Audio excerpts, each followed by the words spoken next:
Bismillahirrahmanirrahim. Assalamualaikum warahmatullahi wabarakatuh. Alhamdulillahi rabbil alamin.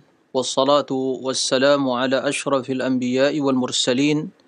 Nabiyyina Muhammadin wa ala alihi wa sahbihi ajma'in wa man tabi'ahum bi ihsanin ila yaumiddin. Allahumma allimna ma yanfa'una wa anfa'na bima 'allamtana wa zidna ilma. Allahumma faqihna fid din wa 'allimna at-ta'wil. Allahumma nas'aluka ilman nafi'an wa rizqan tayyiban wa amalan mutaqabbala. Wa ba'du ikhwatal iman, kaum muslimin dan muslimat, para pemirsa dan juga para pendengar di mana saja antum berada.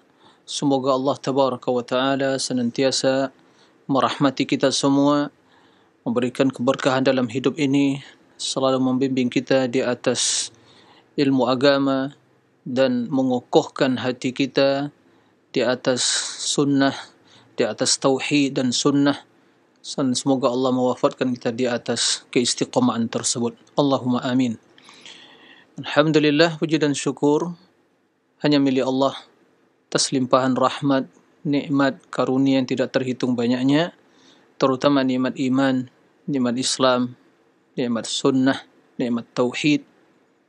Semua hal itu merupakan pilar kebahagiaan dan kesuksesan hamba dunia dan akhirah. Alhamdulillah awalan wa akhirah wa zahiran wa batina. Salawat dan salam mari juga kita perbanyak ucapkan terutama di hari yang mulia ini, Yaumul Jumu'ah, untuk Rasul yang mulia Nabi Muhammad, uswatuna wa qudwatuna wa habibuna wa sayyiduna wa syafi'una indallah, yang akan berikan syafaat di sisi Allah Subhanahu wa taala kepada kita semua.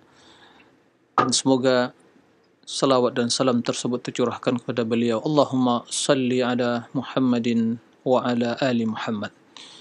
Ikhwatal iman, para pemirsa rahimakumullah. Kesempatan yang mulia ini kita akan melanjutkan kajian ilmiah kita tentang akidah Ahlussunnati wal Jamaah di dalam memahami tauhidil asma'i was sifat. Pada pertemuan kali ini kita akan menjelaskan sebuah kaidah yang kaidah tersebut merupakan jawaban jika ada yang bertanya, sudah familiar dan masyhur di kalangan masyarakat bahwa Asmaul Husna, 99 Asmaul Husna, 99 Asmaul Husna, dan sebagian menjadikan yang demikian itu sebagai sebuah ritual, dibaca, dikhatamkan dalam satu majelis. Nah, yang menjadi pertanyaan adalah, apakah 99 Asmaul Husna itu, atau redaksi lain, apakah nama Allah Subhanahu wa taala, Asmaul Husna tersebut hanya berjumlah 99 nama saja atau lebih? Ini pertanyaannya. Jadi apakah Asmaul Husna hanya berjumlah 99 saja, atau Asmaul Husna tersebut lebih dari itu? Taib. Untuk menjawab pertanyaan ini, kita akan menjelaskan kaidah yang diyakini oleh ahli sunnati wal jamaah, yang dengan penjelasan kaidah tersebut secara spontanitas akan terjawab pertanyaan yang diutarakan tadi. Kaidah yang diyakini oleh ahli sunnati wal jamaah, atau yang dijadikan sebagai landasan, landasan di dalam memahami Asmaul Husna adalah Asma'ullah ghairu mahsurah bi'adadin muayyan, yang terjemahannya Asmaul Husna, nama-nama Allah itu tidak terbatas dengan jumlah tertentu. Ini kaidahnya. asma'ul husna atau asma'ullah ta'ala ghairu mahsura bi'adadin muayyan. Nama-nama Allah Subhanahu wa taala al-husna tidak terbatas dengan jumlah, ya, dengan jumlah tertentu. Nah, ini kaidahnya. Dan hal ini sungguh, ya, telah terdapat landasannya. Kaidah ini berlandaskan, ya, dalil dari hadis, ya, yang telah dijelaskan oleh Rasul sallallahu alaihi wasallam.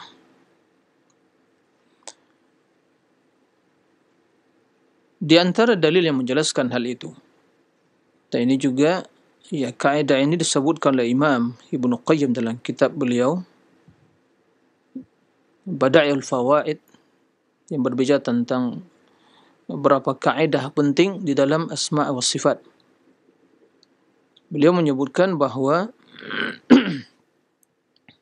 ya, anna asma' Allah al-husna la tadkhul tahta hasrin wa la tuhaddu bi'adadin. Jadi asma'ul husna tidak masuk ke dalam batasan tertentu dan jumlah yang tertentu. Jadi tidak bisa dibatasi dan tidak bisa juga, ya, dikatakan bahwa jumlahnya sekian, ya, terbatas 99 saja, tidak. Nah, taib. Di antara dalil yang menjelaskan hal ini, dalil yang menjelaskan bahwa Asmaul Husna itu bukan, ya, sebatas 99. Mungkin mayoritas, ya, umat Islam memahami seperti itu. Tapi kita katakan jumlahnya tidak terbatas 99 saja. Baik. Di antara dalil menjelaskan hal itu hadis Nabi sallallahu alaihi wasallam, hadisnya sahih. Ya, hadis ini diriwayatkan oleh Imam Ahmad, juga Imam Hakim, dan disahihkan oleh Imam Al-Hakim, dan juga disahihkan oleh Syekh Albani rahimahullah. Hadisnya di antara, ya, bagian dari doa yang diucapkan Nabi sallallahu alaihi wasallam, as'aluka bikulli ismin huwa lak. Naam. As'aluka bikulli ismin huwa lak sammaita bihi nafsak aw anzaltahu fi kitabik aw 'allamtahu ahadan min khalqik aw ista'tharta bihi fi 'ilmi al-ghaib 'indak. Nah, yang artinya, ya Allah, aku memohon kepadamu, ya, bikulli, dengan seluruh nama, huwa lak, yang kau miliki. Jadi Rasul bertawassul dengan seluruh nama yang dimiliki oleh Allah Subhanahu wa taala. Sammaita bihi nafsak, engkau namakan dirimu dengan nama tersebut, yang pertama. Au anzaltahu fi kitabik, atau yang kau turunkan di dalam kitabmu. Au 'allamtahu ahadan min khalqik, ya, atau nama yang kau ajarkan, ya, kepada salah seorang dari hambamu. Kemudian aw ista'tharta bihi fi 'ilmil ghaibi 'indak, atau nama yang hanya engkau semata, ya Allah, yang mengetahuinya dalam ilmu ghaib. Baik. Dalam hadis ini, ya, sebagaimana yang dijelaskan oleh Imam Ibnu Qayyim rahimahullah, bahwa Allah Subhanahu wa taala, ya, membagi namanya kepada 3 bagian. Ya, bagian yang pertama, nama yang Allah sebutkan, ya, tentang dirinya, yang Allah tetapkan bagi dirinya dan diajarkan, ya, disampaikan kepada salah seorang, ya, dari hambanya, yaitu para malaikat atau para nabi. Ini yang pertama. Yang kedua, nama yang Allah turunkan di dalam kitabnya, ya. Sehingga kitab yang diturunkan pada Nabi, ya, kitab tersebut disampaikan ya oleh Nabi tersebut atau Rasul kepada umatnya. Ya, terutama dalam hal ini Al-Quranul Karim. Ya, kita mendapatkan dalam Al-Quranul Karim Asma'ul Husna dan juga dalam hadis-hadis Nabi sallallahu alaihi wasallam.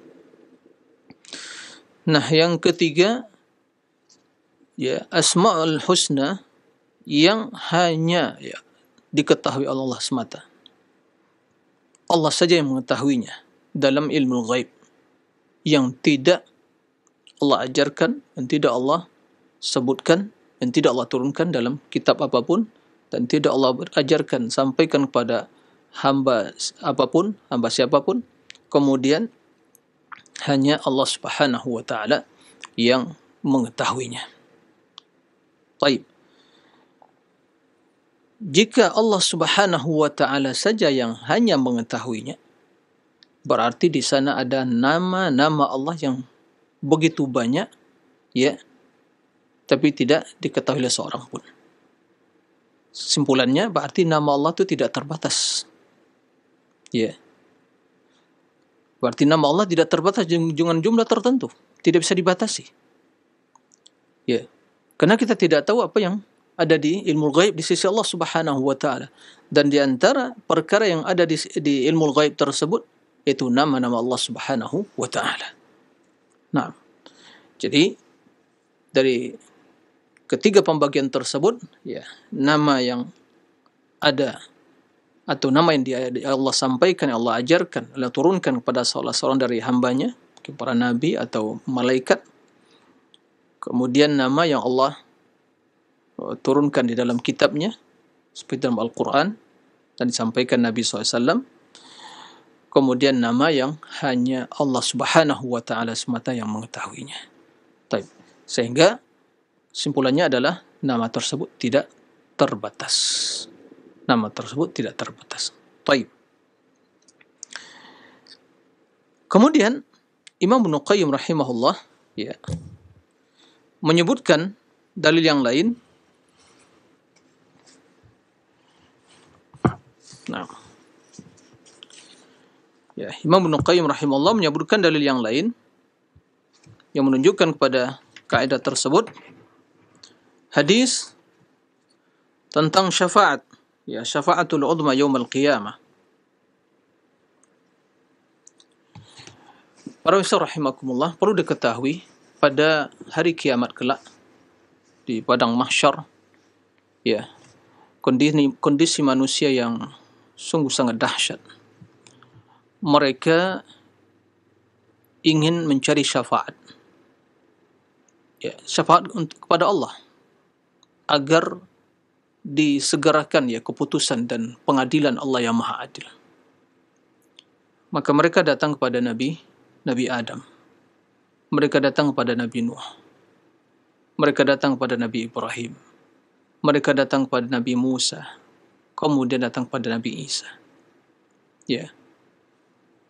Kelima Nabi yang disebutkan tadi, Nabi Adam, Nuh, Ibrahim, Musa, semuanya mengatakan, ya, atau Nabi Isa juga mengatakan, saya tidak bisa memberikan syafaat. Kan tapi Nabi 5 yang pertama saya Nabi Isa, mereka menyebutkan kesalahan masing-masing. Dan Allah telah marah. Ya, pernah marah. Ya. Amarah yang tidak pernah Allah marah sebelumnya. Taib. Maka kami tidak bisa memberikan syafaat. Tapi Nabi Isa juga menyebutkan saya tidak bisa memberikan syafaat. Tapi beliau tidak menyebutkan kesalahan. Lalu beliau memberikan isyarat, ya, untuk pergi kepada Abdun Istafahullah, hamba yang telah dipilih oleh Allah. Siapa itu? Nabi kita yang mulia sallallahu alaihi wasallam, Muhammad sallallahu alaihi wasallam. Begitu mereka datang pada Nabi kita Muhammad sallallahu alaihi wasallam, beliau mengatakan, analah, saya insyaallah yang akan berikan syafaat itu. Para muslim rahimakumullah, tatkala Nabi mengatakan hal itu, apakah beliau langsung, ya, diberi izin syafaat oleh Allah tabaraka wa taala? Tidak. Beliau menghadap Allah terlebih dahulu. Beliau menghadap Allah terlebih dahulu. Begitu menghadap Allah Subhanahu wa taala, beliau sallallahu alaihi wasallam memuji dan memuja Allah dengan segala kebesaran, keagungan dan kesempurnaannya. Dan Allah bukakan, ya, Allah ajarkan kepada Nabi berbagai pujian-pujian, ya, yang kata beliau, subhanallah, pujian tersebut beliau tidak bisa menyampaikannya kepada umatnya, kepada kita. Jadi puji-pujian, tapi setelah itu Allah tutup ilmu tentang puji-pujian tersebut. Ya, sehingga beliau juga tidak bisa menyampaikan kepada kita. Yang beliau sampaikan kepada kita adalah yang terdapat dalam Al-Quran sekarang ini, dan dalam hadis beliau tentang nama-nama Allah Subhanahu wa taala. Kata Nabi sallallahu alaihi wasallam, "Fayaftahu alayya min mahamidihi bima la uhsinuhu al-an." Allah bukakan bagiku pintu-pintu, ya, puji-pujian min mahamidihi. Jadi Allah Subhanahu wa taala bukakan pada Nabi berbagai puji-pujian, ya, untuk memuji Allah. Ini menunjukkan kepada kita bahwa Nabi sallallahu alaihi wasallam tidak langsung berikan syafaat, memuji Allah terlebih dahulu. Datang, ya, sujud di hadapan Allah, fa asjudu baina yadayhi wa ahmaduhu wa yaftahu alayya min mahamidihi mimma la uhsinul an. Ya, Allah Subhanahu wa taala ajarkan pada Nabi, sampaikan pada Nabi berbagai puji-pujian yang tidak bisa disampaikan. Ya, hal itu, ya, al-an, ya, sekarang, ya, kepada Nabi sallallahu kepada para sahabat yang hidup di zaman beliau. Nah, kata Imam Ibnu Qayyim rahimahullah, wa tilkal mahamid hiya bi asma'ihi wa sifatihi. Puji-pujian tersebut, ya, puji-pujian tersebut itu sesungguhnya adalah dengan nama-nama Allah dan sifat-sifatnya. Dengan nama-nama Allah dan sifat-sifatnya. Karena Allah dipuji dengan nama-nama dan sifat-sifatnya. Taib. Jika Nabi SAW tidak bisa menyampaikan, tidak bisa mengucapkannya sekarang, ya, sebagaimana diajarkan oleh Allah, berarti, ya, juga beliau tentu tidak bisa menyampaikan kepada sahabatnya. Nah, jika demikian, berarti tidak seorang pun sahabat yang mengetahuinya, apalagi kita, ya. Berarti di sana ada nama-nama Allah dan puji-pujian bagi Allah Subhanahu wa taala, ya, sifat-sifat Allah tabaraka wa taala yang tidak diajarkannya, yang tidak disampaikannya, yang tidak diturunkannya kepada salah seorang dari hambanya. Berarti nama Allah itu banyak. Berarti sifat Allah itu banyak. Ya, itu harus kita yakini. Jangan dibatasi. Allah tidak membatasi, kenapa kita batasi? Ya, ini juga menjelaskan kekeliruan bahwa sebagian kelompok membatasi nama dan sifat Allah dengan jumlah tertentu. Ya, karena sebagaimana telah disampaikan, setiap nama tersebut berarti menunjukkan pada sifat. Nah, jadi ini sisi pendalilannya. Ini hadis diriwayatkan oleh Imam Bukhari dan Muslim, hadis tentang syafaatul uzma. Ya, baru setelah Rasul, ya, memuji Allah dengan nama-nama dan sifat-sifatnya tersebut, baru diizinkan. Ya, beliau sujud, bersimpuh di hadapan Allah, bersujud. Ya, kemudian kata Allah, ya Muhammad, hasbuk, cukup. Irfa' ra'sak, angkat kepalamu, ya. Washfa' tushaffa', berikanlah syafaat. Sesungguhnya engkau telah diizinkan untuk memberikan syafaat. Baru Nabi SAW memberikan syafaat, ya, kepada umat manusia. Dan pertama yang beliau ingat begitu bangkit dari sujudnya setelah diizinkan oleh Allah, beliau bertanya, ummati, ummati, ummati. Umatku ya Allah, umatku ya Allah, umatku ya Allah. Subhanallah. Cinta beliau kepada umatnya luar biasa. Tapi cinta kita dipertanyakan. Ya. Kadang banyak cinta palsu. Nasallallahu salam wal afiyah. Ikhwatal iman, para rahimakumullah. Ini hadis yang kedua yang menjelaskan kaidah tersebut. Yang ketiga, ya, disebutkan juga oleh Imam Ibnu Qayyim rahimahullah, ya, hadis di antara doa Nabi sallallahu alaihi wasallam, ya, qauluhu sallallahu alaihi wasallam, beliau memuji dan memuja Allah sebagaimana yang Allah puji dan, ya, dirinya. Kata Nabi sallallahu alaihi wasallam, la uhsi thana'an 'alaika anta kama athnaita 'ala nafsik. La uhsi thana'an 'alaik anta kama athnaita 'ala nafsik. Hadis riwayat Imam Muslim. Yang artinya, ya Allah, aku tidak bisa menghitung, membatasi, ya, thana'an 'alaik, pujian, artinya aku tidak akan mampu melakukan segala puji-pujian dibatasi dengan jumlah tertentu, tidak mampu ya Allah. Ya, memujimu dengan segala pujian tidak mampu. Cukuplah engkau ya Allah, anta kama athnaita 'ala nafsi. Engkau sebagaimana yang engkau memuji tentang dirimu. Ya. Jika Nabi SAW tidak bisa membatasi dan melakukan, ya, mengucapkan semua bentuk puji-pujian bagi Allah Subhanahu wa taala, sementara kita memaklumi puji-pujian tersebut adalah dengan nama-nama dan sifat Allah. Ya. Tidak ada cara lain untuk memuji Allah kecuali dengan nama-nama dan sifat-sifatnya. Ya. Makanya Allah turunkan di dalam Al-Quran nama-nama dan sifat tersebut agar kita memuji Allah, menyanjung Allah, memuliakan Allah, mengagungkan Allah, membesarkan Allah. Ya. Dengan apa? Dengan memujinya, dengan menyebut nama-namanya dan sifat-sifatnya. Nah, berarti jika Rasul tidak mampu untuk memuji Allah dengan pujian yang sempurna dalam artian seluruh, ya, puji-pujian yang telah terkandung dalam nama-nama dan sifat Allah, berarti nama dan sifat tersebut tidak terbatas. Berarti nama Allah tidak terbatas dengan jumlah tertentu. Ini sisi pendalilannya. Nah, ikhwatal iman, rahimakumullah. Kemudian, ya, di antara, ya, hal yang bisa kita jadikan sebagai dalil dalam hal ini, yaitu betapa banyak, ya, puji-pujian atau alhamdulillah, segala pujian bagi Allah, dan Allah Subhanahu wa taala dipuji, ya, dengan seluruh kebaikannya, dengan seluruh kemuliaannya, dan seluruh kesempurnaannya dipuji, ya, karena namanya yang memiliki nama yang terbaik, sifatnya yang sempurna, perbuatannya yang hikmah, dan, ya, semua di dunia dan akhirat. Maka siapapun di antara kita tidak akan mampu, ya, betul memuji Allah dengan pujian yang sempurna, ya, pujian yang sudah tidak ada lagi pujian yang lebih agung dari itu, tidak akan mampu. Tapi cukuplah apa yang diajarkan Nabi, cukuplah apa yang disampaikan oleh Allah, cukuplah yang diajarkan Nabi sebagai, ya, usaha kita untuk melakukan pujian tersebut. Taib, ikhwatal iman, rahimakumullah. Ini dalil yang menjelaskan kaidah yang kita sampaikan tadi, yaitu nama Allah, Asmaul Husna, tidak terbatas dengan jumlah tertentu. Berarti sifat Allah juga tidak bisa dibatasi.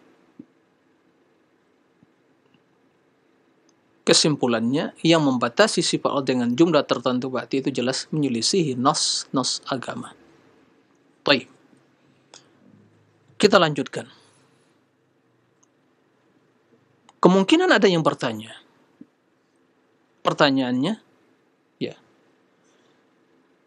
bukankah di dalam hadis, ya, terdapat sabda Nabi sallallahu alaihi wasallam, ya, sabda Nabi sallallahu alaihi wasallam, inna lillahi tis'atan wa tis'ina isman, ya, mi'atan illa wahidah, man ahsaha dakhala jannah. Ya, man ahsaha dakhala jannah. Yang artinya, sesungguhnya Allah memiliki 99 nama, ya, 100 kurang 1. Ya. Man ahsaha dakhala jannah. Barang siapa yang ahsaha dakhala jannah. Ya. Barang siapa yang, ya, mengetahuinya, dia akan masuk surga. Ya. Sisi pendalilannya Allah atau Rasul SAW menyebutkan dalam hadis ini, Allah memiliki 99 nama. 100 kurang 1. Berarti nama Allah itu 99. Ya. Ini yang dipahami oleh sebagian ulama. Seperti Ibnu Hazm yang membatasi bahwa nama Allah itu, kata beliau, ya hanya 99 saja, la ghairah, tidak ada yang lain. Karena berdasarkan dalil hadis ini. Tapi sebagaimana kita jelaskan tadi, bahwa pernyataan Imam Ibnu Hazm tersebut ya tentunya tidak tepat. Karena satu sisi. Berapa sisi? Yang pertama, karena dalil tadi tersebutkan, dalil tadi hadis Nabi SAW tersebutkan menunjukkan bahwa nama Allah itu banyak. Sisi yang kedua, pendalilan ya dari hadis yang baru kita sebutkan tadi, innalillahi tis'atan wa tis'ina asman. Ini hadis ya Ruhul Bukhari Muslim. Itu sesungguhnya tidak menunjukkan kepada pembatasan nama ya pada jumlah atau dalam jumlah 99 saja. Nah, karena redaksi dari hadis tersebut tidak menunjukkan kepada hal itu. Hadis inna lillahi tis'atan wa tis'ina asman mi'atan illa wahida man ahsaha dakhalal jannah. Allah memiliki 99 nama, 100 kurang 1. Barang siapa yang mengetahuinya itu akan masuk surga. Itu sesungguhnya kalau kita perhatikan redaksinya, kita cermati redaksinya, uslubul lughawinya, siyakul kalam, itu sesungguhnya tidak menunjukkan kepada batasan dengan jumlah 99. Taib. Akan tetapi hanya menunjukkan kepada keutamaan 99 nama tersebut. Saya ulangi, redaksi dari hadis tersebut, inna lillahi tis'atan wa tis'ina asman mi'atan illa wahida man ahsaha dakhalal jannah. Allah memiliki 99 nama, 100 kurang 1.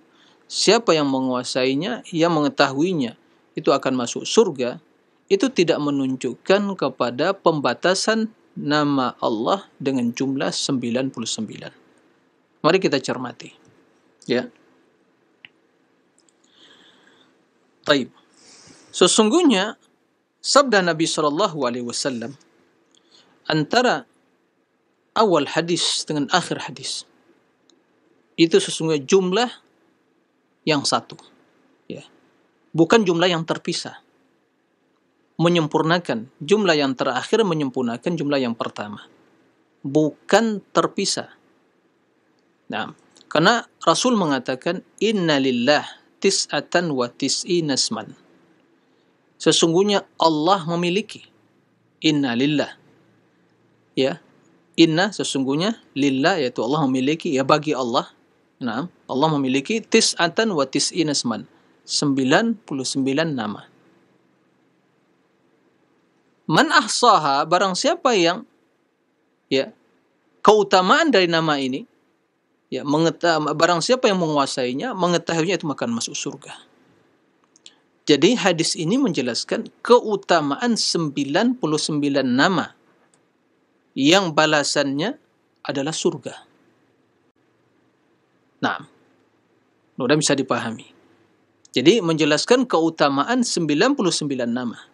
Yang keutamaannya itu, barang siapa yang menguasainya, memahaminya, ya akan kita jelaskan makna ihsa di sini, yaitu dia akan masuk surga. Nah, jadi ini ya jumlah yang sempurna, jumlah yang satu, tidak terpisah. Ya. Jadi antara man ahsaha dengan jumlah yang pertama inna lillah tis'atan wa tis'ina asman, itu jumlah yang satu. Ya. Kata Imam Bunuki al-kalam jumlatun wahidah. Ya, redaksi tersebut itu satu jumlah, tidak terpisah. Nah, man ahsaha dakhala jannah itu sifat la khabarun mustaqbal. Itu merupakan sifat. Jadi sifat dari nama-nama tersebut, barang siapa yang menghafalnya, menguasainya, itu akan masuk surga. Bukan jumlah, bukan berita atau khabar yang terpisah, mustaqbal, artinya yang terpisah. Nah, oleh karena itu artinya Allah memiliki nama yang bermacam-macam, nama yang banyak, ya, keutamaan ya nama 99 nama tersebut, yaitu barang siapa yang menguasainya, barang siapa yang mengetahuinya akan masuk surga. Dan sama sekali tidak menafikan nama-nama yang lain. Nah, kata Imam Ibnu Qayyim, wa hadza la yanfi an yakuna lahu asma'un ghairuha. Dan ini sama sekali tidak menafikan, tidak meniadakan bahwa ya nama-nama Allah yang lain. Kemudian beliau memberikan contoh ya dalam redaksi bahasa Arab sebagai perbandingan. Karena kalau redaksinya dirubah, inna asma Allah tis'atun wa tis'un, ya, ini menunjukkan pembatasan. Sesungguhnya nama-nama Allah itu 99. Ya. Tapi bila redaksinya innalillah, Allah memiliki 99 nama yang keutamaannya barang siapa yang mengetahui masuk surga. Jadi tidak pembatasan. Berbeda dengan redaksi yang pertama tadi. Ya. Nah, beliau Imam Ibnu Qayyim berikan contoh. Kata beliau, dan berarti bahasa Arab, li fulan mi'atu mamlukin. Seorang memiliki 100 budak, ya. Qad a'addahum lil jihad. Telah dia persiapkan untuk berjihad. Ini contoh beliau, ya Imam Ibnu Qayyim.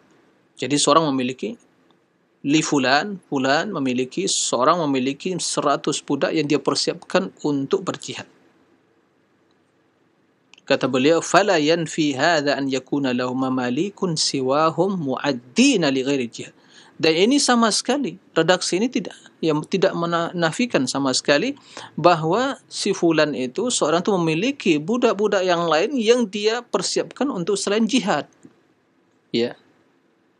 Nah, ya seperti mungkin juga seorang mengatakan saya memiliki misalnya 100 juta untuk diinfakkan di jalan Allah, atau mungkin untuk bangun masjid misalnya.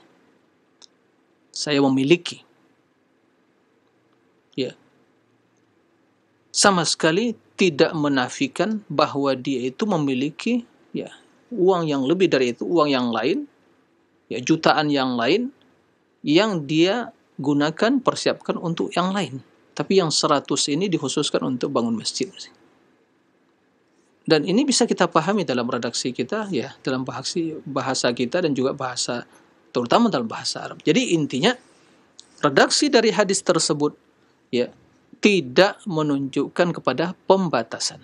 Akan tetapi, menunjukkan akan keutamaan, menjelaskan keutamaan orang, atau keutamaan 99 nama tersebut yang bila diketahui, dipahami, ya, dikuasai nama tersebut, maka balasannya surga. Subhanallah, dakhalal jannah. Nah, ini yang berkaitan dengan makna hadis tersebut. Ya, dalam hal ini perlu juga disampaikan, adapun ya sebagian riwayat yang menjelaskan bahwa dalam sebagian hadis terdapat secara kolektif disebutkan ya nama Asmaul Husna, ya. Asmaul Husna disebutkan secara kolektif dibatasi 99. Ini hadisnya ya jelas tidak sahih. Nah, hadisnya tidak sahih karena dalam riwayat tersebut ada perawi yang dhaif, ya, sebagaimana dijelaskan oleh para ulama ya tentang hal itu. Jadi hadisnya tidak sahih, ya, tidak terdapat dalam hadis yang sahih penjelasan, penyebutan, pembatasan nama-nama Allah secara kolektif, ya, dengan jumlah 99 tadi. Baik. Ikhwatal iman, para rahimakumullah. Kembali kepada pembahasan kita. Ya, untuk menyempurnakan pembahasan ini, Rasul menyebutkan man ahsaha, barang siapa yang ahsaha. Ahsaha apa? Ahsa 99 tadi. Menjadi pertanyaan, apa maksud ahsaha? Ini perlu sekali diketahui dan penting saya diketahui. Ahsaha. Ya. Apakah ahsaha sekedar hanya menghafalnya? sekedar hanya membacanya, sekedar mengetahui, atau sekedar melantunkan. Ini ya fenomena di zaman sekarang ini, ya, nggak tahu dari mana asal muasalnya ya ritual seperti itu atau tradisi kebiasaan melantunkan. Semua disenikan, nggak tersisa dari ucapan zikir disenikan, jadi kesenian semua.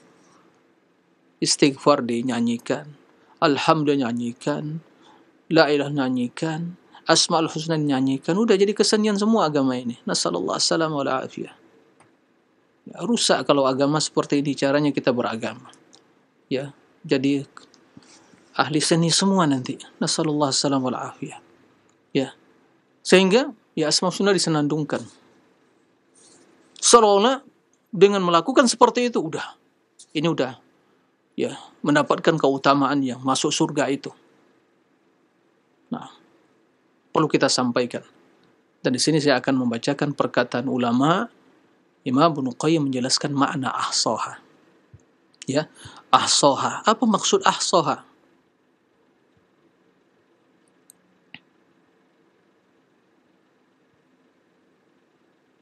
Nah, mari diperhatikan, ini penting sekali. Kata beliau,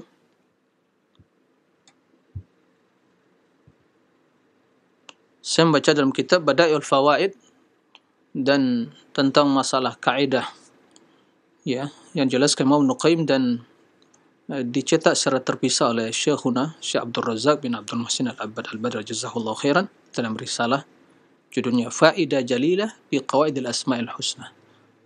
Nah, baik. Beliau Imam Ibnu Qayyim menyebutkan dalam kaidah yang ke-12 Ats-Tsani Asyar menjelaskan maratib tingkatan ahsaha, man ahsaha. Fi bayani maratibi ihsa'i asma'ihi allati man ahsaha dakhal jannah. Penjelasan tentang tingkatan. Ya, maratib tingkatan ahsa. Ihsa. Apa maksud ihsa tadi? Ahsaha dakhal jannah. Ya. Kemudian kata beliau wa hadha huwa qutbus sa'adah wa madarun najah wal falah. Subhanallah. Dan ini kata beliau merupakan qutbus sa'adah, yaitu porosnya apa? Kebahagiaan.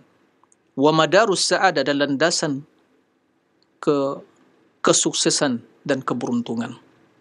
Jadi barang siapa yang ingin bahagia, barang siapa yang ingin sukses dalam pandangan Allah ya, dalam pandangan manusia, bahagia, sukses dan selamat, mari diperhatikan hal ini. Mari diperhatikan tentang nama-nama Allah dan pahami maksud ahsaha. Ada tingkatannya. Ya. Kata beliau tingkatan yang pertama. Dicatat baik-baik para pemirsa. Ya. Tingkatan yang pertama. Al-martabatul ula ihsa'u al-fadhiha wa adadiha. Ihsa' al-fadhiha, lafaz-lafaznya, lafal-lafalnya itu ya kita ketahui, wa adadiha, dan jumlahnya. Jadi 99 tadi kita berusaha untuk mengenalnya, mengetahuinya. Dan itu semua ada dalam Al-Quran dan dalam hadis Nabi SAW. Ya. Kendati sedikit tadi perbedaan para ulama dalam penghitungan tadi, penentuan tadi. Tapi itu tidak ada masalah. Nah, nanti akan dijelaskan kalau mumpung ada waktu kita akan bacakan ya Asmaul Husna yang sesuai dengan hitungan kumpulan Syekh Shalih Utsaimin dalam kitab Al-Qawaidul Muthlah. Baik. Tapi kita pahami terlebih dahulu ahsaha. Ihsa'u al-fadhiha, mengetahui, menghitung ya, atau mengetahui jumlah dan lafal-lafalnya, yaitu lafaz-lafaznya. Ya, kita ketahui dari asma Allah. Nanti Al-Hayyul Qayyum, Al-Awwal wal-Akhir wal-Zahir wal-Batin, Al-Malikul Quddus, As-Salamul Mu'minul Muhaiminul Azizul Jabbarul Mutakabbir, Ar-Rahmanur Rahim, Malik, Al-Ali, Al-Kabir, Al-Azim, ya. Masya Allah, ya, itu dipelajari, diketahui. Dan bagaimana kita bisa mengetahui hal itu? Ya baca Al-Quran. Gak bisa lewat mimpi seperti itu. Ya kalau nggak baca Al-Quran akan kenal. Ya, orang yang nggak baca Al-Quran dari mana mau akan kenal pada Allah Subhanahu Wa Taala? Kenal Al-Quran, di situ nama Allah. dalam hadis Nabi sallallahu alaihi wasallam. Baik. Ini yang pertama, tingkatan yang pertama. Tingkatan yang kedua, fahmu ma'aniha wa madluliha. Memahami maknanya dan yang terkandung di dalamnya. Kandungannya. Jadi setiap nama itu menunjukkan kepada apa? Nah, fahmu ma'aniha. Memahami maknanya. Bukan sekedarnya dilafalkan saja. Al-awwalu wal-akhiru wal-zahiru wal-batinu. Hakadha. Seperti ini. Dan dianggap itu telah mengucapkan Asmaul Husna. Telah mendapatkan balasan surga tadi. La kallah. Tidak cukup seperti itu. Fahmu ma'aniha. Memahami maknanya. Wa madluliha. Dan apa yang ditunjukkan oleh, yang dikandung oleh nama tersebut. Berarti para pemirsa, tatkala kita memahami maknanya, apakah sekadar dipahami saja atau ditetapkan? Dia paham tapi tidak menetapkan. Ya sama saja. Tujuan dipahami, dia ditetapkan, diimani. Contoh. Ar-Rahmanur Rahim. Kan dua nama Allah, Ar-Rahmanur Rahim. Kita paham itu. Ar-Rahmanur Rahim. Berarti maknanya bahwa Allah memiliki rahmat yang luas, meliputi seluruh makhluknya, rahmat yang spesial bagi orang beriman. Berarti Allah memiliki sifat rahmat. Yang rahmat Allah dan semua kebaikan yang kita lihat, bahkan kasih sayang yang ada, yang Allah tanamkan dalam diri manusia dan makhluknya, itu sesungguhnya athar, efek dari rahmat Allah tersebut. Karena Allah memiliki 100 rahmat, satu diturunkan. Tapi Allah memiliki sifat rahmah, yang itu sifat Allah Subhanahu wa ta'ala. Lalu kita imani bahwa Allah memiliki rahmat. Rahmatul wasi'ah, rahmat yang luas. Wa rahmati wasi'at kulla syai', kata Allah. Rahmatku meliputi segala sesuatu. Rahmat Allah, wa rahmati sabaqat ghadabi. Rahmatku, kata Allah, mendahului kemurkaanku. Subhanallah, ya Rabb, ya Rahman, irhamna. Allah murka tatkala seorang berbuat dosa, buat maksiat, penyimpangan. Tapi rahmat Allah masih mendominasi kemurkaannya, sehingga tidak langsung Allah turunkan ancaman, Allah turunkan azab dan cobaan tadi. Kenapa? Rahmatnya mendominasi kemurkaannya. Rahmatnya mendahului, dan itu telah tertulis di Lauhil Mahfuz yang ada di sisi Allah. Nah, ditulis oleh Allah Subhanahu wa ta'ala. Nah, dalam kitab indahu anna rahmati sabaqat ghadabi, dalam sebagian anna rahmati ghalabat ghadabi, rahmatku sabaqat ghadabi, rahmatku mendahului kemurkaanku, rahmatku mendominasi kemurkaanku. Ya subhanallah. Maka kita lihat jemaah sekalian, manusia di alam semesta ini yang banyak kufur, menentang Allah, membangkang kepada Allah, sombong kepada Allah, mencela Allah, mencela agama, mencela dan semua, mencela Islam dan semuanya. Mereka kafir terang-terangan, memerangi Islam, memerangi agama Allah, masih ditunda oleh Allah. Tidak dibinasakan oleh Allah, masih ditunda. Udah ada mereka bertaubat kembali. Apalagi hamba yang berbuat dosa tidak sampai kepada kekufuran. Wal Ghafur Rahim. Itu dipahami. Itu satu contoh saja. Ini menunjukkan kepada kita bagaimana penting kita belajar tentang hal ini. Mustahil hati akan bisa cinta kepada Allah, bersemi dengan ketulusan cinta, pengagungan, kemuliaan, dan terasa dekat kepada Allah, dan hati menjadi khusyuk jika seorang tidak mengenal Allah dengan nama-nama dan sifat-sifat. Mustahil.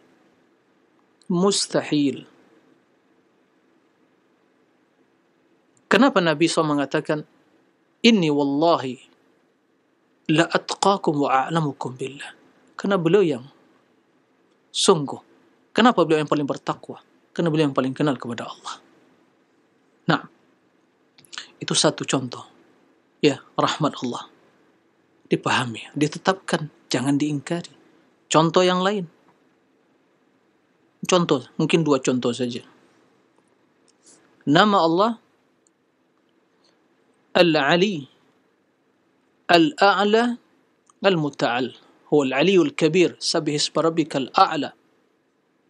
Nah, Al-Kabirul Muta'al. Apa maknanya? Allah yang artinya semua itu 3 nama menunjukkan pada ketinggian Allah. Tinggi zatnya, kekuasaan dan kemuliaannya. Tinggi zatnya, itu akidah Ahlussunnah. Di tatkala kita membaca nama tersebut, pahami maknanya, bahwa makna dari Al-Ali, Al-A'la, sabbih isma rabbikal a'la, subhana rabbiyal azim, subhana rabbiyal a'la, itu dalam sujud kita. Ya. Dalam ayat surah Al-Kabirul Muta'al, pahami maknanya dan sifat yang terkandung di dalamnya, kemudian imani, yakini, tetapkan, jangan diingkari. Maka yakini bahwa Allah Maha Tinggi, zat Allah Maha Tinggi, bukan Allah ada di mana-mana, bukan Allah tidak punya tempat. Allah Maha Tinggi di atas arasy. Ar-Rahman al-Istawa. Arasy itu makhluk yang paling tinggi, Allah di atasnya. Jangan ditanya bagaimana istiwa Allah.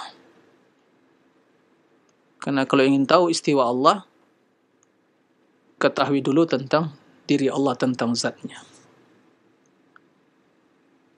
Bila Anda menjawab tentang, saya akan sampaikan juga tentang sifat Allah.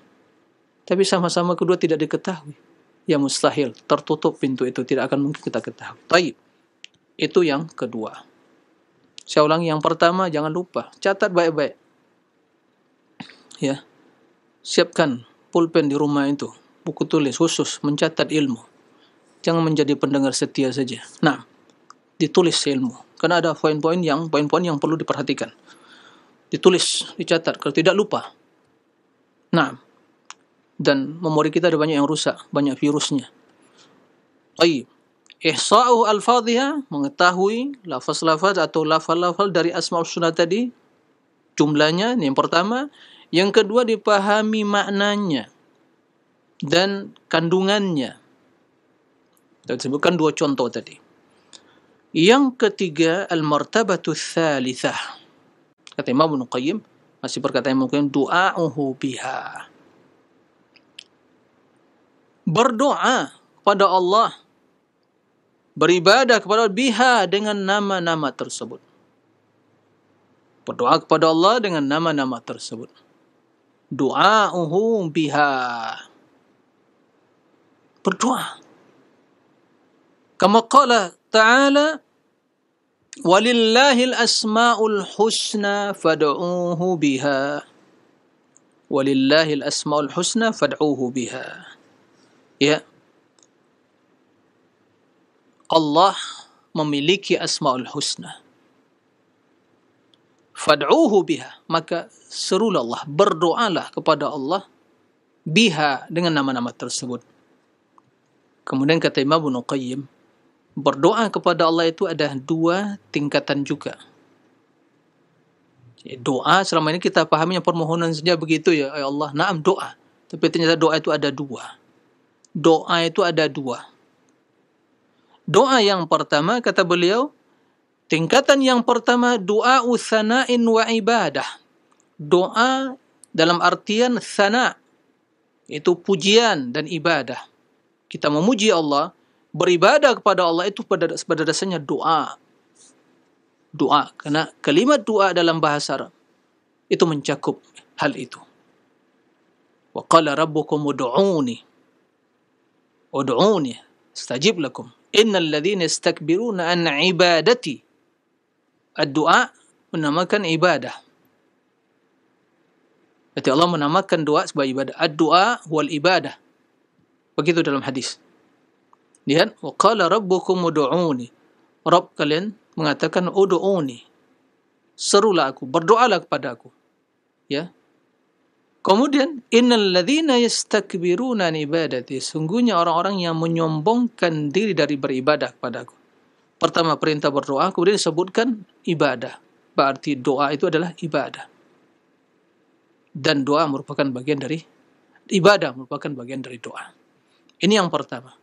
Jadi ibadati Allah, doa tsana, puji Allah, sanjung Allah dengan nama-nama dan sifat-sifatnya. Jadi bukan disenandungkan. Disanjung, bukan disenandungkan. Disanjung Allah dengan nama tersebut, bukan disenandungkan. Ya, bukan dinyanyikan. Du'a tsana'in wa ibadah. Taib. Al-martabah tsaniyah. Yang kedua kata Imam Ibnu Qayyim, doa talabin wa mas'alah. Doa, permohonan dan permintaan. Kita memohon kepada Allah, memohon kepada Allah, maka di antara adab adalah bertawassul. Nah, bertawassul dengan menyebut nama-nama dan sifat-sifat Allah Subhanahu wa taala.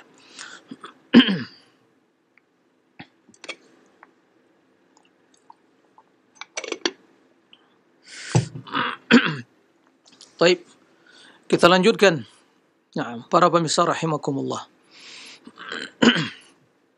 Doa talabin wa mas'alah. Jadi memohon kepada Allah, berdoa kepada Allah, ya. Jangan bosan-bosan. Dan di dalam berdoa tersebut bertawassul dengan nama Allah. Ya, sesuai dengan kebutuhan dan hajat kita.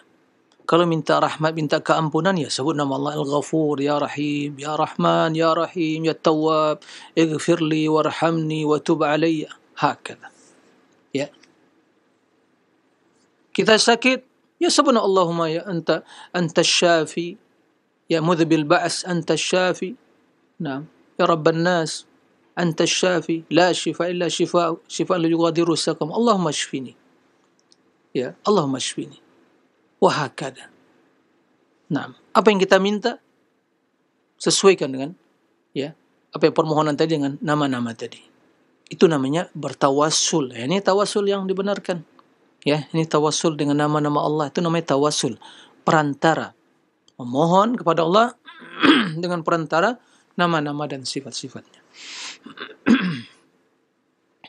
Kata Imam Ibnu Qayyim rahimahullah, fala yuthna alaihi illa bi asma'il husna wa sifatil ula.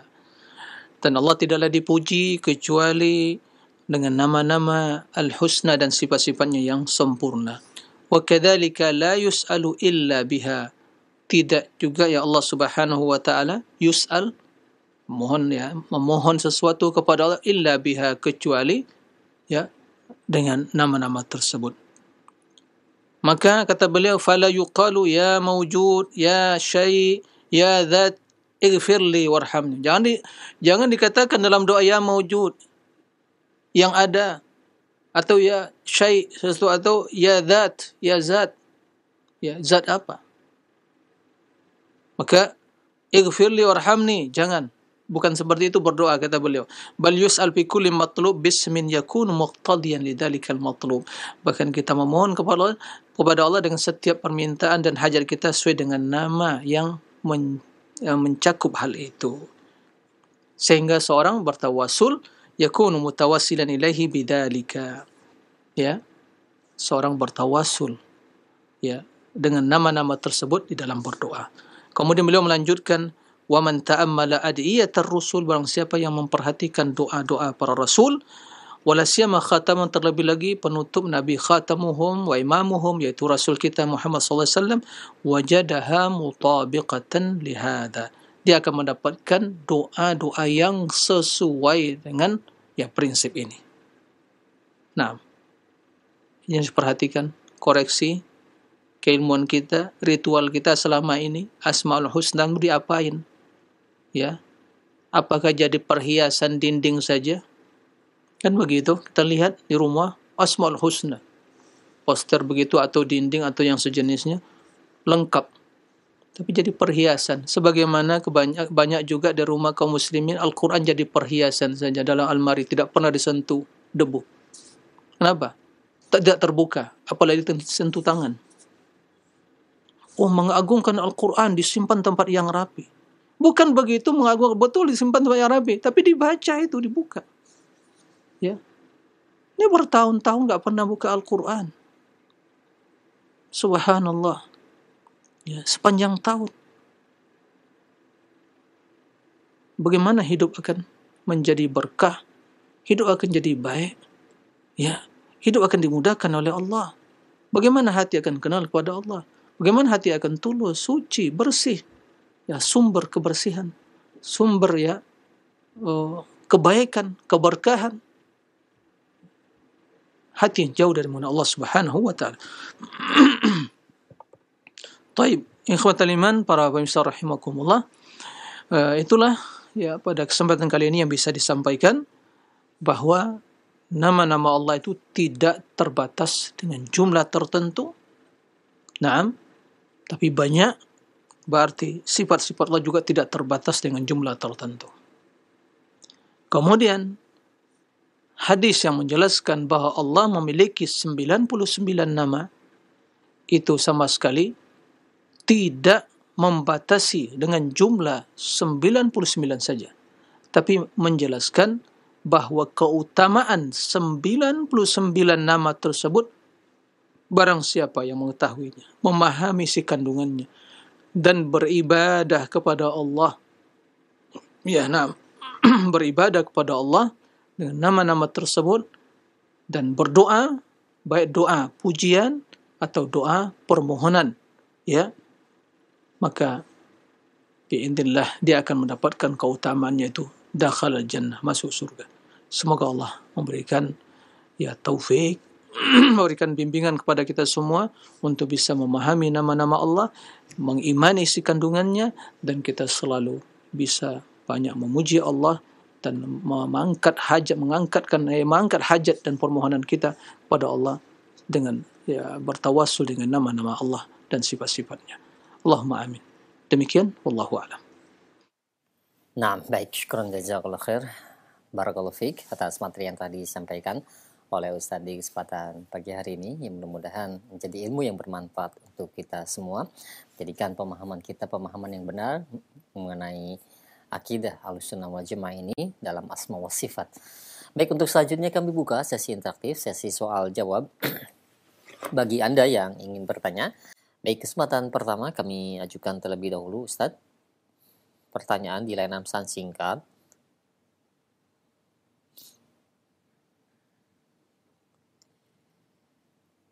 Nah, tidak disebutkan nama dan tempatnya.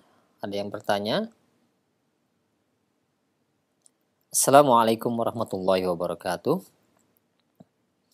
Ya Ustadz, tadi disebutkan nama-nama Allah jumlahnya tidak terbatas. Dan ada nama-nama Allah yang diajarkan pada salah satu manusia. Apakah yang dimaksud itu Rasulullah Shallallahu Alaihi Wasallam ataukah Nabi Adam? Karena dalam ayat berikut Allah Subhanahu Wa Taala mengajarkan semua nama pada Nabi Adam. Seperti dalam surat Al-Baqarah ayat yang ke-31. Nah, mungkin bisa diberikan Ustaz bacaan surat Al-Baqarahnya ayat ke-31. Nah, yang menjadi pertanyaan tadi, apakah yang dimaksud itu Rasulullah ataukah Nabi Adam? Nah, taib. Terima kasih kepada ya yang bertanya. Apakah ya nama-nama yang tadi yang diajarkan kepada salah seorang dari hamba-hamba Allah itu maksudnya Adam, dengan berdalil wa'allama Adam al-asma'a kullaha, Allah mengajarkan kepada Adam semua nama. Apakah yang dimaksud itu Asmaul Husna di situ, ya, atau nama-nama semua makhluk atau semua yang Allah ciptakan? Taib. Kemudian ya, apa atau yang diajarkan pada Nabi sallallahu alaihi wasallam. Pertama, tentu yang dimaksud al-asmaul husna dalam asma wa 'allama al-asma Adam al-asma di sini ya bukan asmaul husna. Nah, tapi nama-nama. Ya. nama-nama tentang makhluk ciptaan Allah ini itu Allah ajarkan dan tidak Allah ajarkan pada malaikat. Nah, seperti itu. Nah, itu kalau kita perhatikan dalam tafsirnya ya Ibnu Katsir dan yang lain disebutkan ya asma, ya al-makhluqat dan nama-nama yang lain. Nah, itu diajarkan oleh Allah. Taib. Adapun dalam hadis tadi ya, au 'allamtu ahadan min khalqi, atau ya nama yang kau ajarkan kepada salah seorang dari hambamu. Imam Ibnu Qayyim menyebutkan di sini bahwa kata beliau ya, ini redaksi beliau seperti ini. Qismun samma bihi nafsah fa adharahu liman syaa min malaikati aw ghairihim wa lam yunazzil bihi kitabah. Jadi kata beliau, nama yang Allah tetapkan bagi dirinya, kemudian Allah ajarkan kepada siapa saja, Allah sampaikan kepada siapa saja dari para malaikatnya atau selain mereka, dan tidak diturunkan pada kitabnya. Jadi di sini beliau juga tidak menentukan, baik ya, diajarkan kepada malaikat, ya, dan tidak diragukan yang diajarkan kepada Nabi, ya, yang kita ketahui itu yang diturunkan dalam Al-Quran. Tapi ada yang diajarkan kepada Nabi di waktu ya puji-pujian tersifatul uzma, dan setelah itu Nabi tidak bisa mengungkapkannya. Jadi Allah tutup yang diajarkan yang ada dalam Al-Quran sekarang dan juga yang di hadis beliau. Jadi boleh jadi yang dimaksud khalqi itu ya malaikat atau nabi yang lain. Nah, dan kemudian ya tidak disampaikan kepada yang lain atau tidak diturunkan dalam kitab yang lain. Nah, demikian wallahu a'lam. Nah, baik, syukron jazakallahu khair atas jawaban Ustaz. Demikian untuk yang bertanya. Baik, yang kedua, kami ajukan ada pertanyaan dari Bapak Ujang Dahlan. Beliau bertanya, ya Ustaz, bagaimana kaitannya dengan Islam dan seni? Apakah Islam juga menolak total dari seni? Karena jika seni ditolak begitu saja, maka seperti pembacaan Al-Quran dan pembacaan Asma'ul Husna tidak memakai seni diindahkan, maka itu akan membosankan katanya. Dan itu menjadikan orang-orang tidak mau membaca dan tidak mau mempelajarinya, sehingga bodoh terhadap Asma'ul Husna. Bagaimana Islam menilai seni dalam membuat manusia agar tidak bosan dalam melantunkan Al-Quran ataupun Asma'ul Husna, Ustaz? Mohon penjelasannya. Ya, baik, terima kasih atas pertanyaannya. Jadi bagaimana Islam ya tentang masalah seni gitu ya.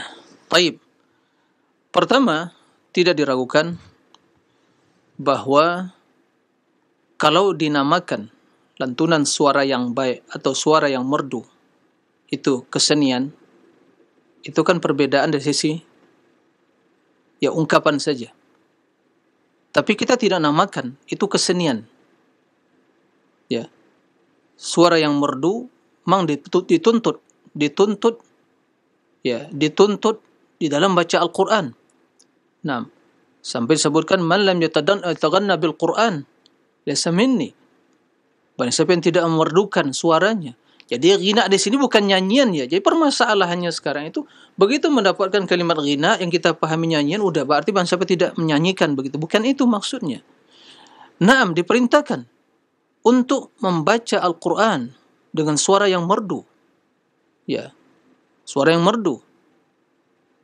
Dan pada suatu ketika Rasulullah SAW keluar ya di waktu malam dan mendengar bagaimana rumah para sahabat, mereka mendengar suara ya, atau mendengar bacaan Ibnu Mas'ud, merdunya bacaan beliau. Ya, beliau terharu. Ya. Kemudian sampai beliau menangis mendengar bacaan tersebut dan para sahabat yang lain. Jadi kalau memang maksud yang dimaksud seni tadi memerdukan atau memperbaik bacaan, tentunya dengan murattal wa tartil Qur'ana tartila, bukan ya itu dengan hanya memperhatikan sisi maqamatnya saja, tingkatan atau mungkin istilah-istilah berbagai nama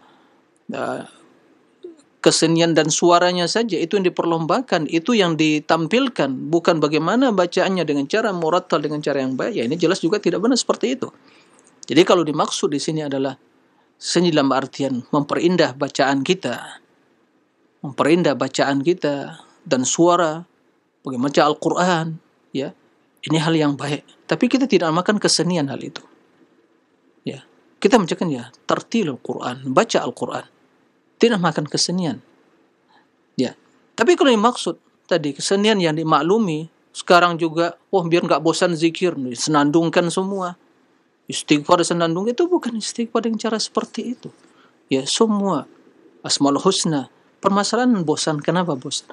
Bosan seorang karena dia tidak memahami maknanya. Karena banyak, ya, mohon maaf, memahami dari sisi ya ungkapan zahirnya saja, lafaznya. Nah, begitu. Begitu juga tatkala baca Al-Quran. Jangan karena sunnah seperti itu. Baca Al-Quran banyak yang bosan. Kenapa? Karena dia tidak memahami maknanya. Jadi inti permasalahan bukan di suaranya, bukan di keseniannya. Permasalahan hati kita yang tidak memahami isi kandungan Al-Quran, dan juga hati yang tidak memahami hakikat dari makna dari setiap nama-nama Allah itu. Itu yang membosankan. Itu yang membosankan. Demi Allah, itu yang membuat kita bosan. Karena kejahilan kita tadi. Karena barang siapa yang mengetahui sesuatu, dia akan cinta. Dan kalau udah cinta, ini namanya cinta. Apakah pernah cinta membosankan? Tidak ada. Namanya cinta membosankan. Jadi cinta palsu, cinta buaya, cinta macam itu bosan. Tapi cinta kepada Allah, cinta yang tulus, cinta pada Al-Quran. Ya, mahabbatul asma'illah. Mahabbah, cinta kepada nama-nama Allah. Itu membuat dia membaca. Lihat bagaimana seorang sahabat yang di dalam solatnya, rakaat pertama kedua dia membaca Qul Huwallahu ahad. Ditanya Nabi, kenapa engkau mengulang-ulang ya surat tersebut? Karena di dalamnya nama Allah dan sifat Allah. Ana uhibbu dzalik. Lihat, qal akhbirhu anna Allah adkhalakal jannah bi mahabbati lidzalik. Atau kama qala wasallam, kabarkan pada dia, Allah cinta padamu dan Allah masukkanmu surga karena kamu cinta kepada surat terbuka di dalamnya ada nama-nama Allah. Jadi permasalahannya para pemirsa rahimakumullah, mohon maaf, karena kejahilan kita. Bukan kena merdu dan suara. Ya. Bukan kena kesini, bukan kena itu. Kena kejahilan kita, karena kita dididik doktrin cara pendidikan sama ini disenikan, bukan dipahami makna dari Asmaul Husna itu. Sebagaimana disampaikan tadi, mustahil seorang akan cinta kepada Allah. Seorang akan betul mengagungkan kalau dia tidak memahami hal ini. Jadi pola pendidikan kita, doktrin kita dalam generasi harus dirubah.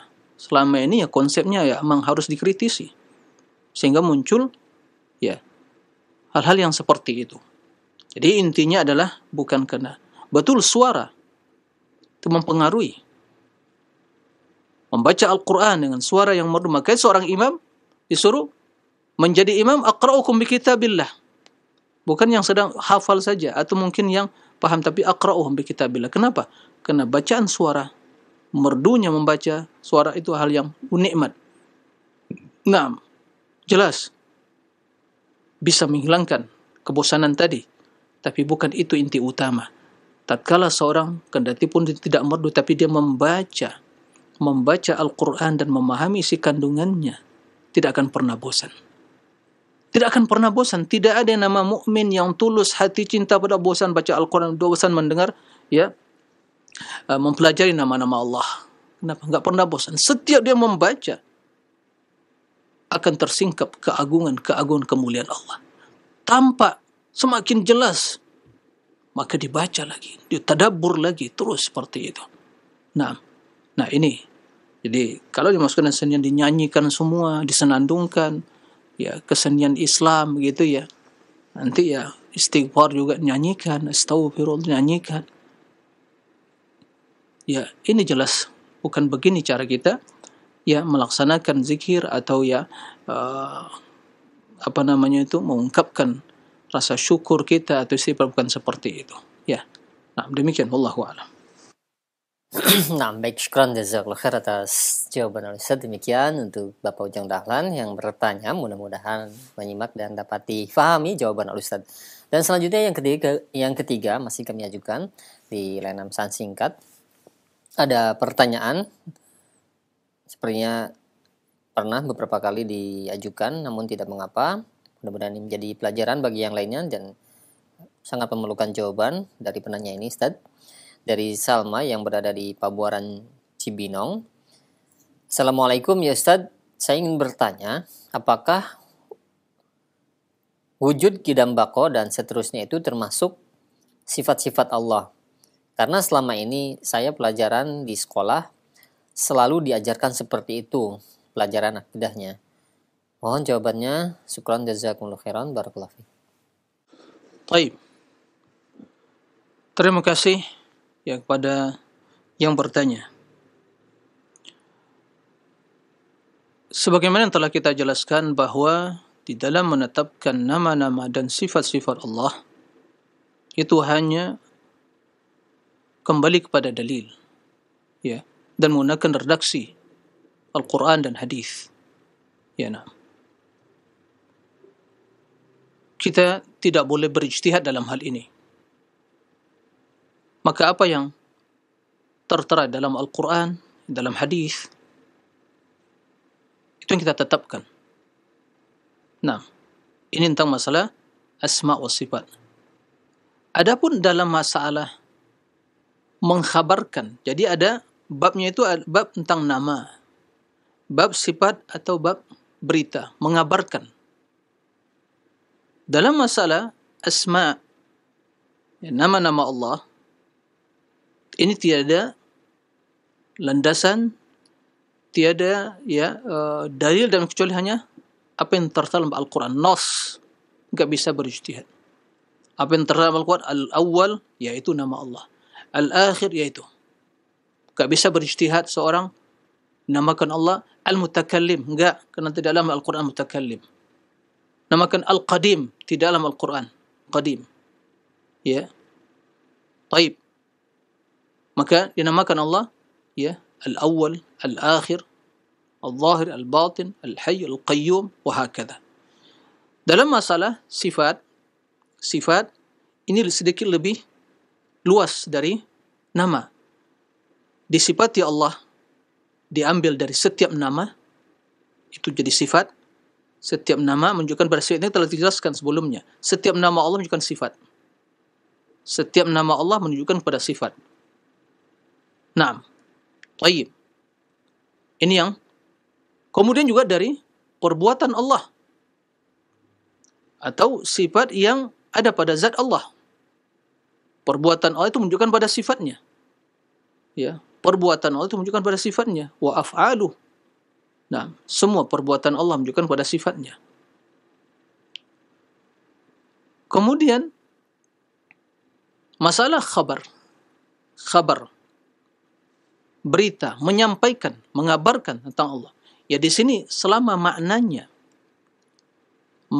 tidak mengandung makna yang negatif, ya boleh.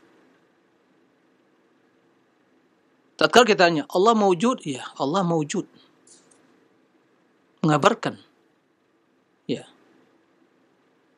Karena mustahil yang mawjud saja, yang makhluk, yang itu ciptaan Allah, itu ada, masa yang menciptakan tidak ada? Mawjud. Tapi bukan hal yang spesial itu. Karena yang mawjud, yang diciptakan mawjud, apalagi yang diciptakan mawjud, apalagi yang menciptakan. Taib. Naam. Kemudian kembali kepada hal tadi. Oleh karena itu ahli sunnati wal jamaah tidak beranalogi, mengkiaskan dalam hal ini, tapi cuma mencukupkan di dalam mengabarkan atau mencukupkan dan menetapkan nama dan sifat sesuai dengan nas-nas Al-Quran. Dan bukan juga dari prinsip mereka, ya, yaitu mereka menyibukkan sifat itu dengan membagi-bagi sifat sekian banyak, sifat ini namanya, bukan begitu. Ya. Tapi tatkala hal-hal seperti itu muncul dari ilmu kalam, ya mereka juga menjelaskan apa maksudnya. Sebagaimana juga yang akan kita jelaskan dalam kaidah-kaidah yang lain.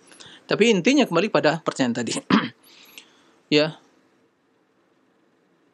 Qidam, baqa, mukhalifatul hadith, qiyamu binafsihi. Kalau kita perhatikan redaksi Al-Quran, ya, itu diambil dari makna. Ya.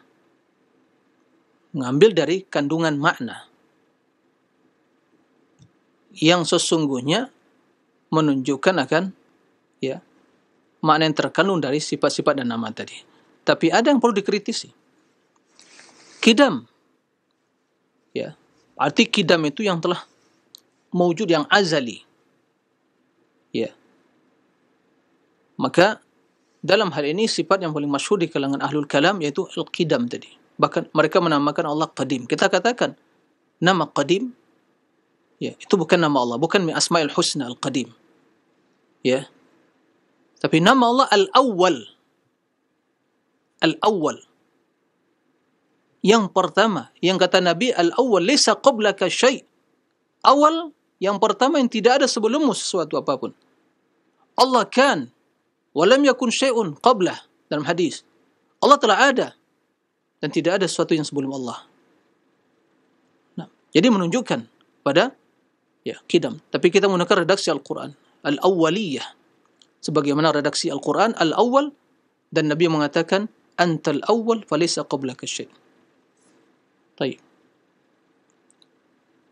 Adapun mengkhususkan al-qidam, karena secara makna al-qidam itu kurang sempurna maknanya. Karena qidam itu suatu yang terdahulu, ya. Kemudian bila datang suatu yang baru, maka yang pertama itu menjadi qidam. Yang kedua ini bila datang yang ketiga, itu yang kedua menjadi qidam. Tidak ya semata menunjukkan pada sesuatu yang azali sebelumnya. Ya.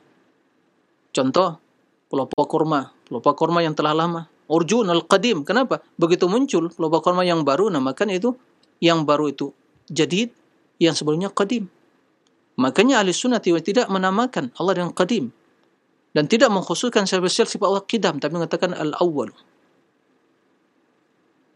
Naam. Al-awwal qidam, baqa jelas. Allah ya la yamut. Allah tidak akan ya tidak akan sirna, tidak akan mati. Baqa, kekal.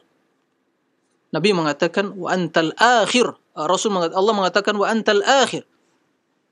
Al-awwalul akhir. Al-awwalul akhir. Allah mengatakan al-awwalul akhir.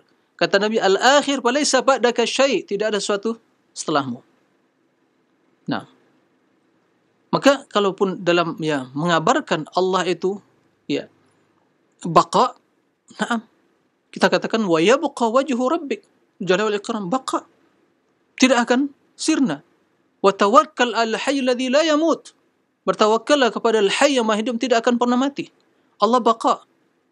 Kullu man 'alaiha fan, semua yang di dunia akan sirna. Wa yabqa wajhu rabbik, dan akan kekal wajah Rabbmu. Redaksi kekal wajah Rabbmu menunjukkan pada ya zat Allah kekal, bukan saja wajahnya saja, yang lain enggak, karena wajah adalah bagian termulia ya, dari jiwa Allah, atau bukan dari diri Allah Subhanahu wa taala. Nah, dari Allah dan zat Allah Subhanahu wa taala. Jadi redaksi mengatakan Al-Quran wa yabqa wajhu rabbik menunjukkan benar kekekalan Allah Subhanahu wa taala. Begitu redaksi Al-Quran. Wa yabqa wajhu rabbik. Wa yabqa wajhu rabbik. Kekal. Naam, qidam baqa. Mukhalifatul hadis, tidak menyerupai sesuatu. Nah, laisa kamitslihi syai'. Nah, laisa kamitslihi syai', tidak menyerupai. Nah. Kemudian qiyamu bi nafsihi, Allah yang maha kaya, wal ghaniyul hamid. Wal ghaniyul hamid. Ya. Al-ghaniyul hamid. Jadi sesungguhnya dengan redaksi Al-Quran cukup. Ya. Al-Ghaniyul Hamid, yang maha kaya. Tidak butuh Al-Qayyum, Al-Hayyul Qayyum, Al-Qayyumiyah. Qiyamu bi nafsi. Semua Allah tidak butuh kepada seorang pun. Tapi penamaan dan membatasi dan jumlah tersebut, ini yang dikritisi. Kalau sisi makna kendati ada perbedaan. Maka dalam hal ini efeknya apa? Terjadi di generasi kita, atau kita ya memahami itulah sifat Allah saja. Ya, sifat salbiyah istilah mereka. Kemudian al-ma'ani wa salbiyah dan nafsiyah. Nah, ini yang perlu sehingga di antara efek dari doktrin seperti itu ya membatasi sifat, sehingga yang lain ya seolah bukan menjadi bagian dari sifat Allah, dan tidak memahami dan tidak ada semangat untuk memahami sifat yang lain. Semangat atau termotivasi untuk memahami nama-nama yang lain. Kenapa? Karena sistemnya cara seperti itu. Ya, sehingga muncul apa? Juga penafian terhadap sifat-sifat yang lain, sifat ikhtiar, sifat perbuatan Allah, sifat juga dzatiyah Allah. Ya, muncullah pentakwilan tentang sifat-sifat Allah, tangan ditakwilkan, kemudian juga ya wajah ditakwil, kemudian turun ditakwilkan, kemudian dan yang lain ditakwilkan, ghadab dan yang lainnya ditakwilkan. Sifat-sifat perbuatan lain diingkari, misalnya istiwa. Nah, ini jadi permasalahan. Jadi ada yang dia kritisi, tapi secara makna tadi kalau hanya di sisi mengabarkan, ya mengabarkan. Tapi kalau menamakan itu sebagai nama Allah Qadim, ya tidak. Karena tidak terdapat dalam Al-Quran Al-Qadim. Nah, wa adapun hadis wa sultanikal qadim juga itu bukan nama Allah, sultanikal qadim. Ya, sultanikal qadim yaitu kekuatan Allah Subhanahu wa taala yang al-qadim, jelas yang maha azali. Tapi para ulama menjelaskan al-qadim bukanlah nama dari Asmaul Husna, maka tidak dapatkan dari jumlah nama Asmaul Husna itu asma Allah al-qadim. Adapun ya sebagai mulai ya qadim itu bukan ya zikir kepada Allah seperti itu. Nah, ini mungkin secara ya secara global saja. Kalau diperinci nanti saya yakin ya tidak cukup waktu yang tersisa. Ini butuh penjelasan yang mudah-mudahan nanti di lain waktu bisa kita jelaskan bagaimana asal muasal dari doktrin yang seperti itu. Dan kita telah jelaskan bagaimana prinsip akidah Ahlussunnah tentang menetapkan nama dan sifat yang lain. Nah, demikian wallahu a'lam. Nah, baik, syukran jazakallahu khair atas jawaban Al-Ustaz. Demikian untuk yang bertanya di layanan pesan singkat. Dan selanjutnya kami berikan kesempatan untuk Anda yang ingin bertanya di layanan telepon. Silahkan, kami tunggu. Nah, silahkan. Halo. Halo, Assalamualaikum Pak Ustadz. Waalaikumsalam warahmatullahi wabarakatuh. Dengan siapa, di mana Pak? Dengan Bobby di Kampung Baru Haji Naimun. Iya, silahkan Pak Bobby. Begini Pak Ustadz, saya tawakal terus kepada Allah dan minta minta kesembuhan dengan penderitaan saya Pak Ustadz. Saya mengenal sunnah ini, saya girang banget Pak Ustadz, ada sunnah. Waktu di AM itu sunnah itu di suami rusak mulus secara sunnah. Dan di FM ini saya girang Pak Ustadz, di sunnah di AM, di FM ini sangat kuat. Karena sihir itu di AM sering rusak hidup kami Pak Ustadz. Nah, saya mau bertanya Pak Ustadz. Saya ini dizolimin terus Pak Ustadz. Dizolimin sama orang, saya pengen baik sama orang-orang Pak Ustadz yang zolimin kami.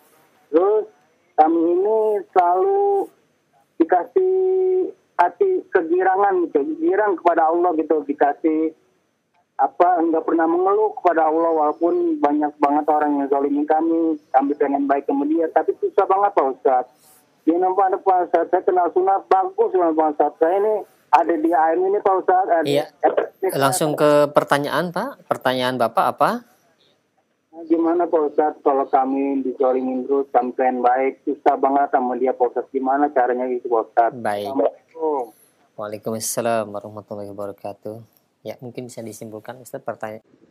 Terima kasih kepada ya Pak Bobby, barakallahu fiik. Jadi kesimpulannya beliau alhamdulillah, yang saya pahami tadi beliau alhamdulillah telah mengenal sunnah, ya mungkin lewat media yang seperti ini, radio atau mungkin televisi dakwah yang lainnya, kemudian terus dizolimi sampai pun begitu mulai sunnah. Saya pernah mendengar tadi ya, bagaimana kok bangkrut begitu ya. Pertama, saya sampaikan ya bahwa sesungguhnya hidup ini penuh dengan cobaan. Hidup ini penuh dengan rintangan. Berbagai cobaan dan ujian pasti akan dijalani. Dan ujian dan cobaan tersebut sesuai dengan kualitas iman seseorang. Ya, sesuai dengan kualitas iman seseorang.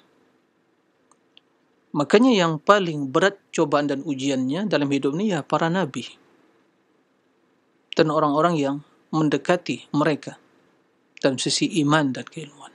Asyaddun nasi bala al-anbiya thumma al-amthal thumma al-amthal.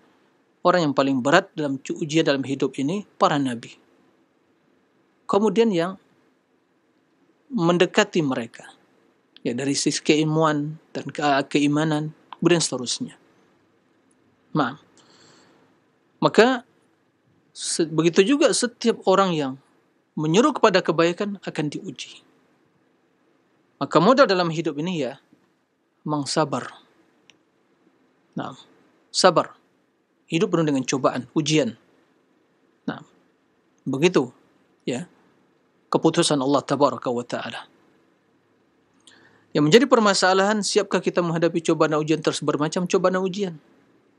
Ya. Di antaranya ya kezoliman, dizolimi. Ya, dizolimi. Kita ada berusaha berbuat baik, dizolimi. Nah, perlu diketahui, kita memang harus jujur dengan diri kita sendiri, karena sesungguhnya kita ini juga siapapun kita, kendati pun dia telah berilmu, dia telah beramal, telah mengikuti sunnah, pasti masih banyak kekurangan, kekhilapan dan yang lainnya. Dan sesungguhnya apa yang kita hadapi dalam hidup ini juga tidak terlepas dari sikap kita. Ya. Sikap dan ulah tangan kita. Wa ma asabakum min musibatin fa bima kasabat aydikum wa ya'fu an katsir. Baik. Bahwa sungguhnya apa yang menimpa salah seorang kalian, dan itu juga tidak terlepas dari ya usaha tangannya atau perbuatannya. Allah memaafkan kesalahan kalian. Ini yang pertama. Nah, jika terbukti kita secara batin tidak ada bermasalah, ya, kita lebih tahu, dan kita tetap berusaha untuk berbuat baik, bimbingan Allah dan Rasulnya, toh masih diperlakukan seperti yang diutarakan tadi, maka tidak perlu bersedih. Tidak perlu bersedih. Kenapa? Karena apa yang diperlakukan oleh manusia tidak akan mengurangi iman kita, tidak akan mengurangi kemuliaan kita di sisi Allah, tidak akan mengurangi ya kebaikan kita di sisi Allah. Karena manusia tidak akan bisa mencelakakan orang lain. Semua dengan izin Allah, sampai Rasul mengatakan ya, dan terawasiat kepada Ibnu Abbas, wa'lam annal ummah law ijtama'at ala an yadurruka bi syai'in lan yadurruka bi syai'in illa bi syai'in qad kataballahu 'alaik. Umat manusia berkumpul semuanya, bersatu padu untuk mencelakakanmu. Mereka tidak akan mampu melakukan kecuali apa yang terizinkan oleh Allah akan membahayakanmu. Nah, sudah dengan izin Allah. Ini janji. Maka dalam hal ini terus tingkatkan keimanan, introspeksi diri, tingkatkan kesabaran, dan yakin dengan takdir dan izin Allah. Kemudian, jika kita telah semua melakukan hal itu, tetap dizolimi, ya, maka ingat, itu sebagai tabungan akhirat. Sebagai tabungan akhirat. Karena kita di dunia ini, karena kejahilan banyak manusia, hasad, dengki, macam-macam, dan jauhnya dari agama. Kalau dia memahami satu hadis Nabi SAW, satu tok, dia ulang-ulang, kemudian dia berusaha untuk bagaimana bercermin dengan hadis tadi. Ya, dalam hidup bermasyarakat, kata Nabi SAW, al-muslim akhul muslim, la yadhlimuhu wa la yakhdhuluhu. Nah, sampai akhir hadis tadi. Muslim itu saudara muslim. Tidak boleh menzolimi. Tidak boleh ya melecehkan dan seterusnya. Ya. Innamal mu'minuna ikhwah. Kata Nabi SAW, la yu'minu ahadukum hatta yuhibba li akhi ma yuhibbu li nafsi. Subhanallah. Ya. Ini kalau kita terapkan, tidaklah seorang yang beriman salah seorang kalian kecuali bila dia mencintai ya bagi saudaranya apa yang dia cintai bagi dirinya. Semua hidup ini, subhanallah, tidak ada yang nama kezaliman. Karena tidak ada yang ingin dizolimi. Tidak ada yang ingin dizolimi. Nah, tidak dizolimi. Nah, oleh karena itu, dalam hal ini, pesan saya kepada kita semua, apa yang ujian yang kita dapatkan itu sesungguhnya merupakan momen untuk introspeksi diri. Karena bagaimanapun kita tidak bisa mengatakan diri kita yang telah suci. Maka sesungguhnya perlakuan manusia kepada kita, sesungguhnya kesempatan baik bagi untuk introspeksi pasti ada suatu pada diri kita. Jika semua ternyata sudah kita lakukan, maka inilah cobaan, dan ingat semua tidak akan luput dari penilaian Allah. Di akhirat orang yang terzolimi akan panen kebaikan. Kalaupun dia telah meninggal tetap dizolimi, dia telah meninggal terus mengalir pahalanya. Di akhirat enggak akan bergeser langkah kaki kaki anak manusia, umat manusia, kecuali akan ditanya, akan diselesaikan. Seorang yang nanti datang yang mau kebaikan, kemudian akan diadili oleh Allah. Ini telah menzolimi ini, mengambil harta ini, memukul ini, itu diadili. Kebaikannya diberikan kepada yang terzolimi. Jika telah habis kebaikannya, kezoliman terus masih tetap ada. Kejelekan orang yang terzolimi itu dipindahkan kepada yang menzolimi. Di sana enggak ada lagi bisa minta maaf. Udah, pengadilan. Yang buat zolim sekarang ini, yang melakukan berbagai kezoliman, maka orang yang terzolimi akan panen kebaikan dia. Jadi pesan saya tidak perlu bersedih, terus yakin. Apalagi kalau seorang mengikuti jalan kebenaran. Kalau kita ingin selamat mengikuti jalan kebenaran ini, ingin selamat dari cercaan, celaan, kezaliman, sungguh telah selamat Nabi kita sebelumnya. Nabi, siapa lagi yang Nabi datang pada kaumnya, apalagi bentuk kezaliman yang dilakukan pada beliau. Gila, dikatakan gila. Syair, penyair. Majnun, syair, dan macam-macam. Disebutkan, Gila, dikatakan gila Nabi. Terakhir sampai propaganda mereka ingin membunuh. Dan kisah hijrah Nabi dengan Abu Hurairah, gimana mereka masuk ke gua, tidak asing lagi kita. Diuji sallallahu alaihi wasallam. Apalagi kita, iman kita. Jadi tidak perlu tapi jangan dihiraukan sunnah. Tapi kita harus terus introspeksi diri. Kena cercaan manusia. Kalaupun umat manusia mencela kita, tapi di sisi Allah orang yang baik tidak akan bermanfaat. Tidak akan merugi. Kalaupun orang mengangkat derajat kita, memuji kita setinggi-tingginya sampai ke langit sana, disanjung. Tapi ternyata di hati kemunafikan, nggak ada nilainya. Ini orang yang paling hina. Jadi timbangan kita, ini akidah. Saya katakan ini akidah kita, keyakinan kita, yang harus kita pertahankan, yang harus. Makanya nggak perlu terlalu menghiraukan orang lain. Berjalanlah, berikan kebaikan, tebarkan kebaikan, berikan nasihat, kemudian hasilnya kembalikan pada Allah. Kita pun memberi, selesai memberi, tidak usah disebut-sebut, selesai. Atau kita memberi bukan karena dia, tapi karena Allah. Begitu. Dan kita beramal, kita mengikuti sunnah ini bukan karena ustaz, tapi Allah yang memerintahkan kita. Rasul memintakan kita. Para ustaz, para itu perantara. Makanya jangan fanatik. Jangan fanatik. Taatlah kepada Allah dan Rasulnya. Karena fanatik pada seseorang akan menggiring kepada sikap ekstrim dan ghulu yang akan menjerumuskan kepada kebatilan yang lain. Itu yang harus dilakukan. Maka hidup ini sementara 60-70. Setelah itu kita akan diadili di hadapan Allah semuanya. Beruntung kalau orang mungkin terzolimi di dunia, dia akan panen di akhirat nanti. Panen di akhirat. Jadi seluruh yang kita hadapi, cari sisi positifnya. Pasti ada semuanya. Allah itu maha adil, maha bijaksana. Kita yang terkadang tidak bisa mengungkapkan atau menarik dari perjalanan hidup kita ini sisi-sisi positifnya. Terus yang disalahkan siapa? Kita selalu mengklaim yang lain, padahal pada diri kita sungguh banyak kekurangan. Ini yang harus diperhatikan.